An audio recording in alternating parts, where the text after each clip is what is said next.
Hi everyone. Last class में हम लोगों ने प्राइस इलास्टिसिटी ऑफ सप्लाई से रिलेटेड न्यूमेरिकल क्वेश्चंस सॉल्व करने की शुरुआत करी थी। लास्ट क्लास में हम लोगों ने एक क्वेश्चन देखा था और इलास्टिसिटी ऑफ सप्लाई का वैल्यू निकाला था by using the formula of price elasticity of supply according to percentage method. आज के क्लास में हम कंटिन्यू करेंगे और एक और न्यूमेरिकल क्वेश्चन सॉल्व करके देखते हैं कि किस तरह से इलास्टिसिटी ऑफ सप्लाई हम सॉल्व करेंगे अगर हमारे पास कुछ इस पैटर्न में क्वेश्चन गिवन हो तो देखेंगे कि क्वेश्चन क्या दिया हुआ है।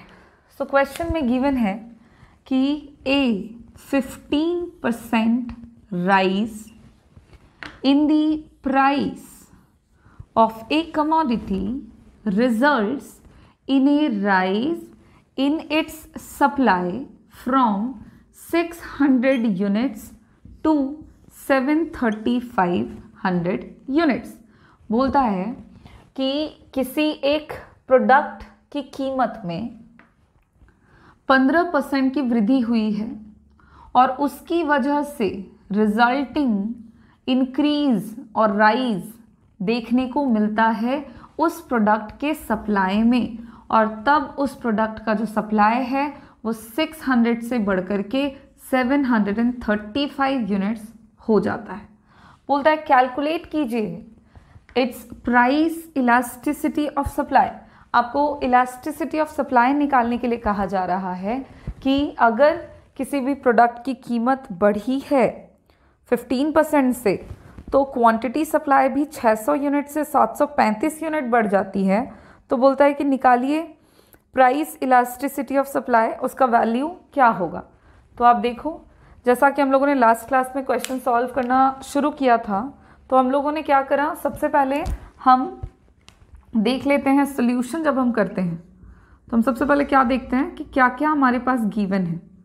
तो सोल्यूशन में हम सबसे पहले फर्स्ट ऑफ ऑल देखेंगे क्वेश्चन में गिवन वैल्यूज क्या क्या हैं, उस हिसाब से हम इलास्टिसिटी ऑफ सप्लाई का फॉर्मूला अप्लाई करते हुए इलास्टिसिटी ऑफ सप्लाई के वैल्यू को फाइंड आउट करते हैं। सो गिवन में क्या क्या दिया हुआ है, तो 15% राइज दिया हुआ है in the price of a commodity, मतलब चेंज इन, ये चेंज दिया हुआ है आपको, और change in price, change in price given है और वो आपके गिवन है 15% से, यानी कि कह सकते हो कि परसेंटेज चेंज प्राइस आपका दिया हुआ है,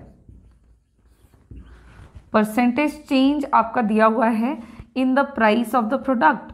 और उसके बाद आपका दिया हुआ है इनिशियल क्वांटिटी। बोलता है ना कि प्राइस 15% से बढ़ेगा, प्राइस क्या था और क्या हो गया ये नहीं दिया हुआ है। प्राइस में बस ये गिवन है कि प्राइस जो कुछ भी था और अब जो कुछ भी हो गया है तो उसमें जो चेंज आया है वो 15% का आया है।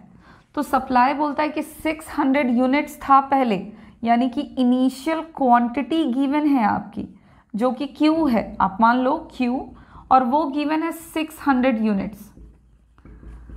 फिर बोलता है कि फाइनल क्वांटिटी, क्योंकि शुरुआत में 600 थी बढ़ के 735 हो गई, तो फाइनल क्वांटिटी आपकी कितनी हो गई 735, जिसको हम किससे दिखाएंगे Q1 से। तो ये आपका 735 यूनिट्स। अब यहाँ पे percentage change in price given है तो हम क्या निकाल सकते हैं, percentage change in quantity with initial quantity and the final quantity can we calculate the percent change in quantity? Yes of course, हम कर सकते हैं। मतलब कहने का है कि क्या परसेंटेज चेंज हम क्वांटिटी में निकाल पाएंगे with the help of initial quantity and final quantity। तो जैसे आपका वैल्यू गिवन है हम बिल्कुल सॉल्व कर सकते हैं। कैसे निकालेंगे हम परसेंटेज चेंज इन क्वांटिटी, तो उसके लिए हम यूज़ करेंगे final value minus initial value divided by initial value into 100। ये काम हम कर सकते हैं कि जो भी फाइनल वैल्यू दिया हुआ है उसमें से इनिशियल वैल्यू को घटाते हैं और फिर डिवाइड कर देते हैं इनिशियल वैल्यू से, और उसको 100 से मल्टीप्लाई जब कर देंगे तब निकल आएगा हमारा परसेंटेज चेंज इन क्वांटिटी। अब हम लोग परसेंटेज चेंज इन क्वांटिटी सबसे पहले तो निकाल लेते हैं। फाइनल वैल्यू कितना दिया हुआ है? 735 यूनिट। इनिशियल क्वांटिटी कितना है? 600 units. Whole divided by initial quantity which means 600 units multiplied by 100। इसको सिंपली हम लोग सॉल्व करेंगे जब, तो यहाँ पे आपका आ जाएगा ऊपर 135 डिवाइडेड बाय 6। इसको जब आप सॉल्व करोगे तब आपका वैल्यू आएगा, जब आप 6 से 135 को डिवाइड कर दोगे तब आपका वैल्यू आ जाएगा 22.5%। चूँकि हम ये वैल्यू परसेंटेज में निकाल रहे हैं तो परसेंट का साइन आप नहीं भी दोगे तो चलेगा, बिकॉज हमने यहाँ ऑलरेडी लिखा हुआ है परसेंटेज चेंज इन क्वांटिटी। तो ये हमारा निकल आया 22.5 क्या है? तो परसेंटेज चेंज इन क्वांटिटी। अब आप देख सकते हो कि हमारे पास percentage change in price given है और परसेंटेज चेंज इन क्वांटिटी हम लोगों ने निकाल लिया है। सो नाउ अब जब हम अप्लाई करेंगे formula of elasticity of supply, so now applying the formula of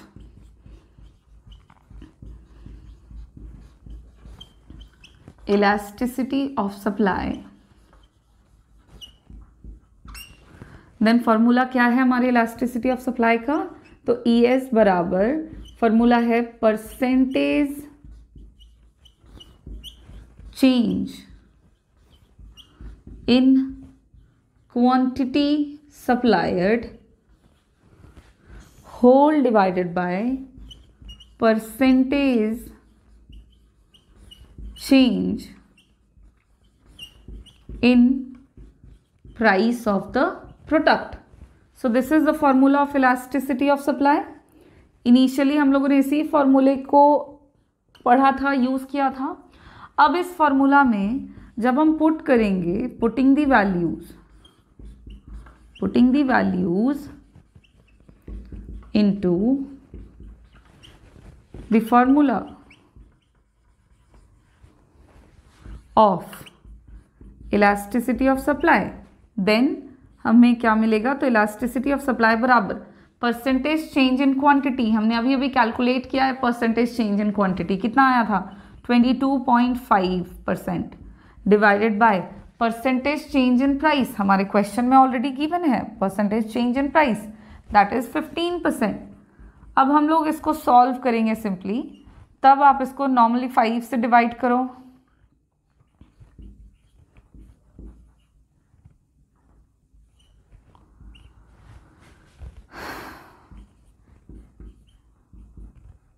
अब आप 3/2 करोगे तो रिजल्ट में वैल्यू आएगा 1.5। सो इलास्टिसिटी ऑफ सप्लाई का वैल्यू हमारा आ रहा है 1.5। अब यहाँ पे हम देख सकते हैं कि हमारे इलास्टिसिटी ऑफ सप्लाई का जो वैल्यू है वो 1.5 है, विच मीन्स 1 से बड़ा है। तो हम लिखेंगे कि 10 the supply of A commodity is, याद करो आपने, हमने पढ़ा था टाइप्स में कि अगर इलास्टिसिटी ऑफ सप्लाई का वैल्यू 1 से बड़ा आता है, 1 से ज़्यादा आता है, तो उस केस में हम क्या कहेंगे कि supply of A commodity is more than unit elastic. जो सप्लाई ऑफ अ प्रोडक्ट है वो कैसा है? मोर देन यूनिट इलास्टिक है। और इस तरह से हमारे इलास्टिसिटी ऑफ सप्लाई का जो वैल्यू है वो निकल गया है हमारा, और ये क्वेश्चन का जो आंसर है वो है 1.5। तो ये हमारा एक और क्वेश्चन हम लोगों ने सॉल्व कर लिया है इलास्टिसिटी ऑफ सप्लाई से रिलेटेड। और अब हम लोग इसी तरह से कुछ और अलग टाइप के क्वेश्चन सॉल्व करके देख लेंगे कि इलास्टिसिटी ऑफ सप्लाई हम और किस तरह से निकाल सकते हैं। क्योंकि फॉर्मूला तो यही रहेगा, बट डिफरेंट क्वेश्चंस में आपको इन्फॉर्मेशन अलग तरीके से गिवन होगा, एंड देन आप इलास्टिसिटी ऑफ सप्लाई का वैल्यू इस तरह से फाइंड आउट कर सकते हैं।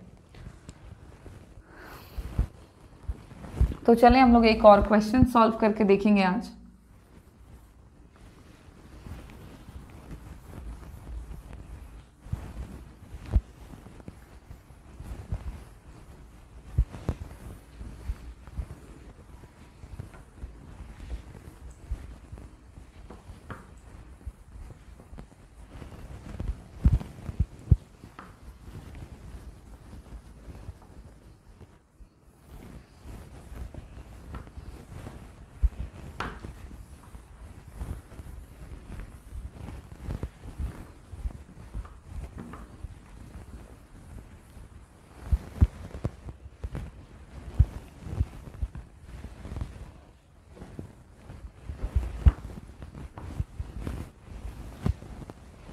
चलिए तो एक और टाइप हम क्वेश्चन का बनाकर देख लेते हैं इलास्टिसिटी ऑफ सप्लाई को निकालने के लिए। So here we have a question जिसमें इंफॉर्मेशन है a producer supplies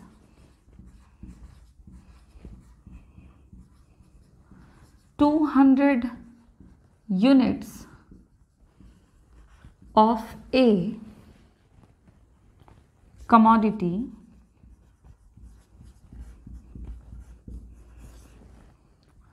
at ₹10 per unit. Price elasticity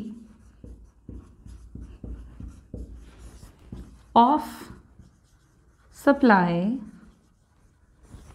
is already given and that is 2. So how many units will the producer supply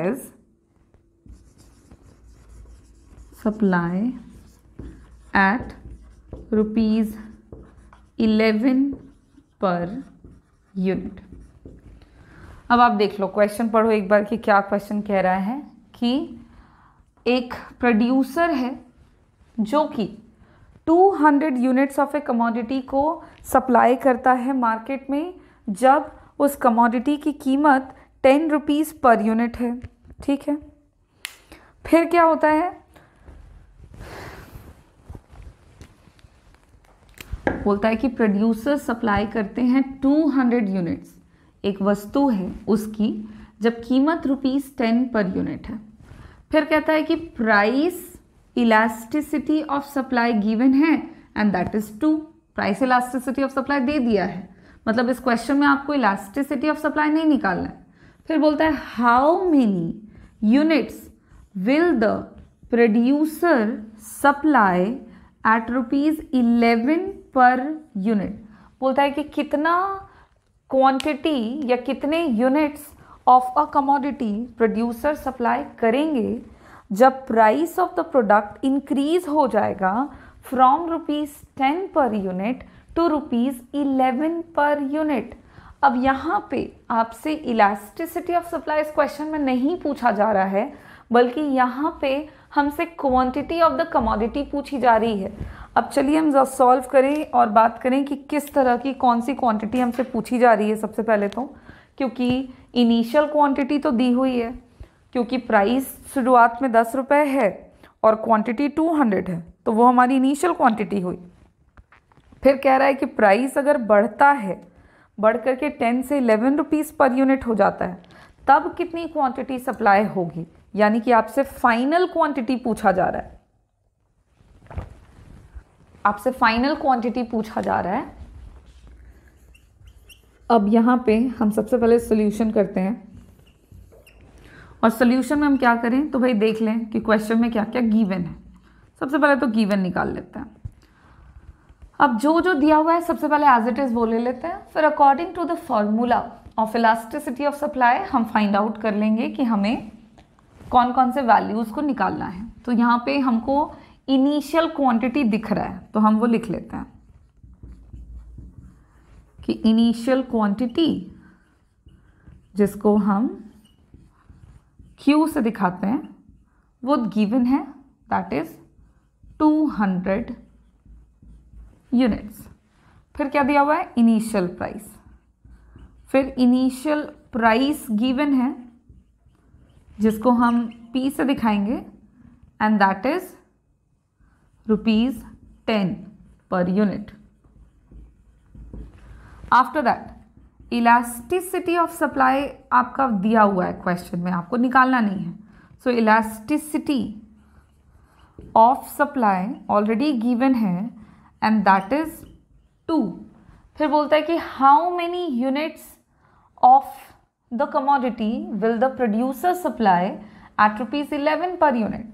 यानी कि यहाँ पे फाइनल प्राइस हमारा सबसे पहले तो गिवन है, फाइनल प्राइस है given, that is ₹11 per unit, और फाइनल क्वांटिटी हमसे पूछा जा रहा है, यानी कि हमें जिसका वैल्यू निकालना है दैट इज Q1। हमको Q1 का वैल्यू निकालना है, यानी फाइनल प्राइस को हम P1 से डिनोट करेंगे, ठीक है। और ये हो गया हमारा ये क्वेश्चन का information.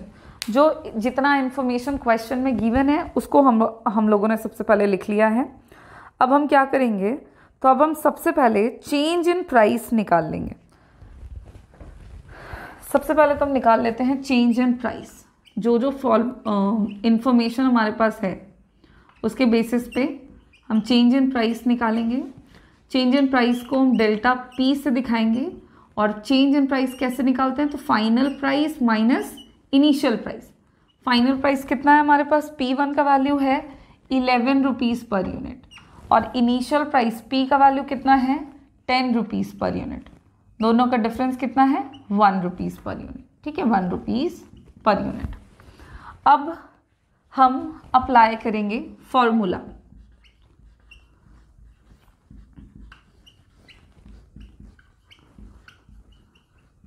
Applying the formula of price elasticity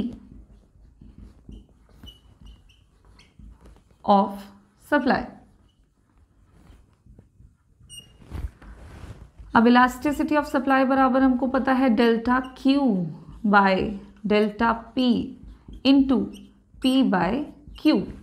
ये फॉर्मूला है हमारे इलास्टिसिटी ऑफ सप्लाई का, और हमें कुछ नहीं सॉल्व करना है, बस जितने वैल्यूज़ हमारे पास हैं हम उन सारे वैल्यूज़ को इलास्टिसिटी ऑफ सप्लाई के फॉर्मूले में पुट करेंगे। So now putting all the values into the formula। अब इलास्टिसिटी ऑफ सप्लाई बराबर, अच्छा ये फॉर्मूले में हम वैल्यू पुट कर रहे हैं, इलास्टिसिटी ऑफ सप्लाई का वैल्यू गिवन है तो हम डायरेक्टली पुट करते जाते हैं वैल्यू। इलास्टिसिटी ऑफ सप्लाई का वैल्यू कितना है 2, तो हम लिखेंगे 2 is equals to delta Q change in quantity. Change in quantity हमने नहीं निकाला है क्योंकि हमारे पास फाइनल क्वांटिटी नहीं थी गिवन, सिर्फ इनिशियल क्वांटिटी थी, और सिर्फ इनिशियल क्वांटिटी की मदद से हम चेंज इन क्वांटिटी नहीं निकाल सकते बिकॉज फाइनल क्वांटिटी हमारे पास है नहीं, तो हम उसको एज इट इज रहने देते हैं, ठीक है। सो यहाँ पे हम डेल्टा Q को डेल्टा Q ही रहने देंगे, डिवाइडेड बाय डेल्टा P हमारे पास है, चेंज इन प्राइस हमने निकाला हुआ है एंड उसका वैल्यू है 1, तो आ गया 1 into P। P means initial price. Initial price हमारे पास है, P का वैल्यू है मतलब 10 divided by Q which means initial quantity. तो इनिशियल क्वांटिटी भी हमारे पास गिवन है, और इनिशियल क्वांटिटी Q का वैल्यू है 200 यूनिट्स। अब इसको हम लोग सिंपली सॉल्व कर सकते हैं। पहले तो 0 0 आप कैंसिल कर दो, अब ऊपर नीचे इधर कुछ कटेगा नहीं, ठीक है। तो 2 is equals to delta Q into 1, तो वो डेल्टा Q ही आएगा, एंड 1 इंटू 20, तो डेल्टा Q बाय 20। नाउ अब हम लोग ज़रा इसको क्रॉस मल्टीप्लाई करें, तो क्रॉस जब मल्टीप्लिकेशन हम करते हैं तो क्या हो जाएगा कि ये जो 20 है ये ऊपर जाके 2 के मल्टीप्लिकेशन में चला जाएगा बिकॉज ये यहाँ पे डिवीजन के फॉर्म में है, और डेल्टा Q इंटू 1 कर देते हैं तो आ जाएगा डेल्टा Q।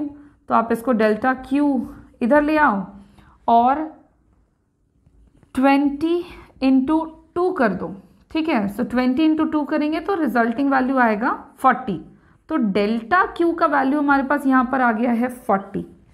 क्या ये आंसर है हमारा? नहीं, डेल्टा क्यू दिखा रहा है चेंज इन क्वांटिटी को। अब क्या करेंगे, तो चेंज इन क्वांटिटी हमारा निकल आया है। अब हमारे पास दो वैल्यूज़ गिवन है। देखो, सबसे पहले तो कि चेंज इन क्वांटिटी दिया हुआ है और हमने निकाला, और इनिशियल क्वांटिटी हमारे पास गिवन है। उन दोनों की मदद से क्या हम फाइनल क्वांटिटी निकाल सकते हैं? क्योंकि चेंज इन क्वांटिटी यानी कि डेल्टा क्यू, ये हम लोग कैसे निकालते हैं? तो डेल्टा क्यू हम निकालते हैं final quantity minus initial quantity करके। यहाँ पे हमारे पास इनिशियल क्वांटिटी है और चेंज इन क्वांटिटी है, तो हम फाइनल क्वांटिटी निकाल सकते हैं। सो यहाँ पे हमारा जो इंफॉर्मेशन है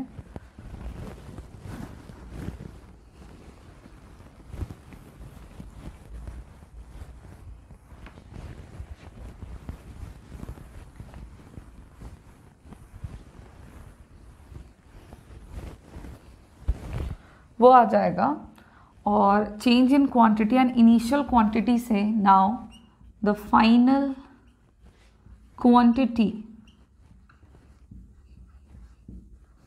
विल बी, फाइनल क्वांटिटी होगी हमारी, क्या हो जाएगी? तो Q1 निकालना है हमें, तो क्या हम लिख सकते हैं Q प्लस डेल्टा क्यू। कैसे? हमने फाइनल क्वांटिटी निकालने के लिए इनिशियल और चेंज इन क्वांटिटी को ऐड कर दिया। तो हम सबको पता है कि जब हम चेंज इन क्वांटिटी निकालते हैं तो फाइनल माइनस इनिशियल करते हैं। तो जब हमारे पास चेंज और इनिशियल है, तो क्या इन दोनों को ऐड करके हम लोग फाइनल निकाल सकते हैं? बिकॉज फाइनल और इनिशियल का सब्सट्रैक्शन करते हैं तब चेंज आता है। तो इस तरह से यहाँ पे हम फाइनल क्वांटिटी निकालने के लिए initial quantity and change in quantity को ऐड कर देंगे सिंपली। सो यहाँ पे आप देख सकते हो कि क्या कर रहे हैं हम। तो इनिशियल क्वांटिटी कितनी है हमारे पास? 200 units, and change in quantity हमने कितनी निकाली? 40 यूनिट्स। इन दोनों को हमने मल्टीप्लाई किया तो आ गया इन दोनों को हमने ऐड किया तो आ गया 240 यूनिट्स। ये हमारा Q1 का वैल्यू आया है, और ये हमारा क्या है? तो फाइनल क्वांटिटी जो है, जो कि प्रोड्यूसर सेल करेंगे जब प्राइस बढ़ करके 11 रुपीज़ पर यूनिट हो जाएगा। तो 240 यूनिट्स जो है ये हमारा आंसर होगा, और इसको आप प्रॉपरली लिख लो कि the producer will supply 240 units at ₹11 per unit. जो कि क्वेश्चन में आपसे जिस लैंग्वेज में पूछा जा रहा है, आंसर को सबमिट आप उसी तरह से करोगे। 10 the producer will supply 240 units of the commodity at ₹11 per unit. ठीक है, ये हमारा आ गया आंसर। और इस तरह से इस क्वेश्चन को भी हम लोगों ने सॉल्व कर लिया है। देखो, बहुत ही सिंपल है। इंफॉर्मेशन आपकी क्या क्या गिवन होती है, बस आपको सिंपली उसको पहले तो निकाल के लिख लो, एंड देन उसके अकॉर्डिंग आपको जो भी रिक्वायर्ड वैल्यूज़ हैं आप उसको कैलकुलेट कर लो। इलास्टिसिटी ऑफ सप्लाई के फॉर्मूले में उसको पुट कर दो, एंड देन आपको इलास्टिसिटी ऑफ सप्लाई या उससे रिलेटेड जो भी इंफॉर्मेशन आपसे पूछा जाए या जो भी क्वेश्चन आपसे सॉल्व करवाया जाए, आप उसको आसानी से कर पाओगे। तो ये हमने थर्ड टाइप ऑफ क्वेश्चन देख लिया है। ये आपकी हम लोगों ने जो अलग अलग क्वेश्चंस अब तक जितने भी क्वेश्चन सॉल्व किए हैं वो तीनों अब तक के अलग अलग क्वेश्चंस हैं, तो आप देख लो। नेक्स्ट क्लास में हम क्या करेंगे कि और भी कुछ वैरायटी ऑफ क्वेश्चंस जो होंगे related to price elasticity of supply, उसको सॉल्व कर लेंगे। और एक क्लास और हम रखते हैं प्राइस इलास्टिसिटी ऑफ सप्लाई के न्यूमेरिकल पोर्शन से रिलेटेड, और उसके बाद हम लोग इस चैप्टर को फिनिश कर लेंगे। Thank you.